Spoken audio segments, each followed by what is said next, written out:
Hello everyone, welcome to GS with concept classes. BPSC 67 का paper चल रहा है, 2022 का पेपर है। तो जीएस पेपर फर्स्ट में बीपीएससी क्या क्वेश्चन पूछी है उसको देखना जरूरी है, क्योंकि 68 में जीएस का पेपर में कोई चेंजिंग नहीं कर रही है बीपीएससी। तो इसके पैटर्न को थोड़ा सा समझने की ज़रूरत है। और मैंने जहाँ तक ऑब्जर्व किया उसके आधार पे मैं कह रहा हूँ कि जो 66 और 66 के बिफोर जो बीपीएससी जीएस पेपर ले रही है और जो 67 में जो जीएस का पेपर ली, दोनों में थोड़ा सा डिफरेंट है। आप खुद आप महसूस करेंगे। यहाँ पर देखिएगा कि आंसर 8 क्वेश्चन का जवाब देना था, और selecting 3 each from section 1 and section 2 और 2 फ्रॉम सेक्शन 3। ये तो पहले भी था, अभी भी है। ठीक है।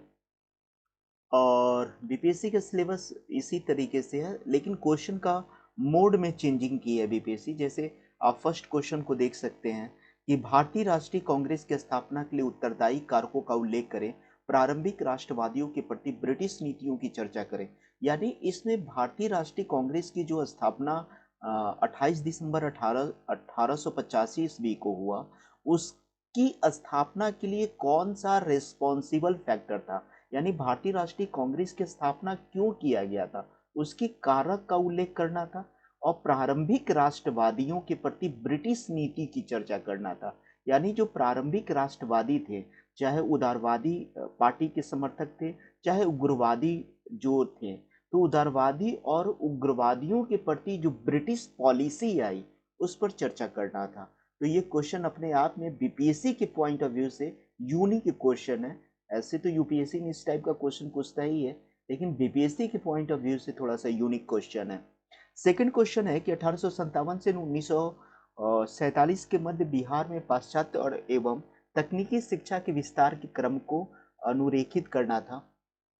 तो इसमें आप जो है सब कुछ लॉर्ड मेकाले का जो एजुकेशन से रिलेटेड पॉलिसी था, ठीक है, या सैडलर आयोग बना था, या पटना कॉलेज, पटना यूनिवर्सिटी की स्थापना, दरभंगा मेडिकल कॉलेज की स्थापना, पटना मेडिकल कॉलेज की स्थापना, रुड़की की स्थापना, जो भी हुआ था, ठीक है, बालिकाओं के एजुकेशन के लिए जो कस्तूरबा जो विद्यालय जो खोला गया था, जिला स्कूल खोला गया था, उसका विश्लेषण कर देते तो ये सेक्शन आपका कंप्लीट हो जाता। और सेकंड वाला क्वेश्चन जो है ट्रेडिशनल क्वेश्चन है, बीपीएससी इस टाइप का पहले भी क्वेश्चन पूछ चुकी है। थर्ड वाला क्वेश्चन अपने आप में थोड़ा सा यूनिक है, ठीक है, आप फर्स्ट में देखेंगे तो आप डर भी जाएंगे। इसमें क्या कह रहा है कि एक प्रतिष्ठित राष्ट्रीय नायक है ना, एक प्रतिष्ठित राष्ट्रीय नायक के रूप में गांधी जी के उदय के लिए उत्तरदायी कारक क्या है।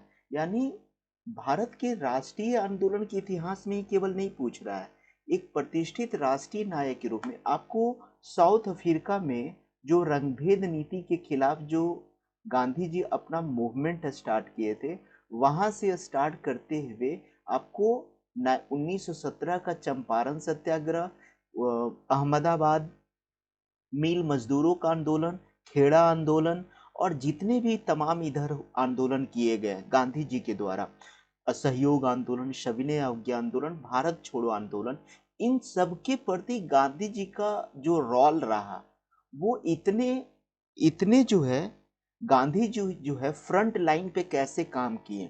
क्या गांधी जी फ्रंट लाइन पे काम करने के दौरान क्या हमारे देश की जो स्वतंत्रता है वो बहुत जल्द मिली या लेट से मिली, तो इसी का क्रिटिकली इवेल्युएशन करना है। ना कि केवल गांधी जी का इसमें पॉजिटिव साइड को दिखाना है, इसमें गांधी जी के निगेटिव साइड को भी दिखाना है। लेकिन एक बात है कि बहुत ज़्यादा निगेटिव यहाँ नहीं लिखना है, मात्र 10 से 15% निगेटिव लिख करके 80 से 85% जो चीज़ें हैं आप पॉजिटिव लिखेंगे गांधी जी के बारे में।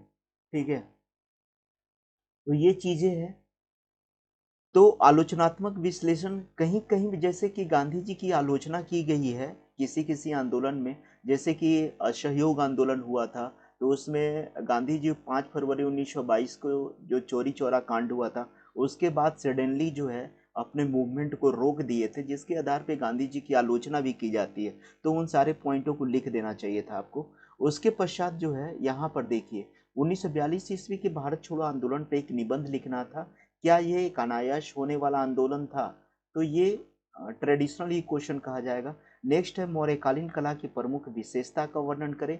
ये भी ट्रेडिशनल क्वेश्चन है और इसमें दो पे टिप्पणी लिखना था। संथाल विद्रोह, चंपारण सत्याग्रह, रविन्द्रनाथ टैगोर का स्वतंत्रता आंदोलन में योगदान। उसके पश्चात जो है, जो करंट अफेयर्स वाला जो सेक्शन है, ये क्वाड का क्वेश्चन था कि क्वाड की उत्पत्ति, सदस्यता, विकास एवं उद्देश्यों का वर्णन करें। भारत के लिए इसका क्या इम्पोर्टेंस है। जैसा कि मैंने इसको गेस भी किया था, आप यूट्यूब पर वीडियो भी है, क्वाड का हमने गेस करके आप लोगों को दिया था। ठीक है, उसके पश्चात जो है, अग्निपथ विकास और विनाश की ओर पथ है, टिप्पणी कीजिए। अग्निपथ जो स्कीम आई थी, क्या ये विकास की ओर अग्रसर, विकास की ओर उन्मुख है या विनाश की ओर, इस पर टिप्पणी करना था। इसके पॉजिटिव और निगेटिव दोनों साइड्स को लिखना था। उसके पश्चात जो है, भारतीय संदर्भ में एक राष्ट्र निर्वाचन की अवधारणा का वर्णन करें।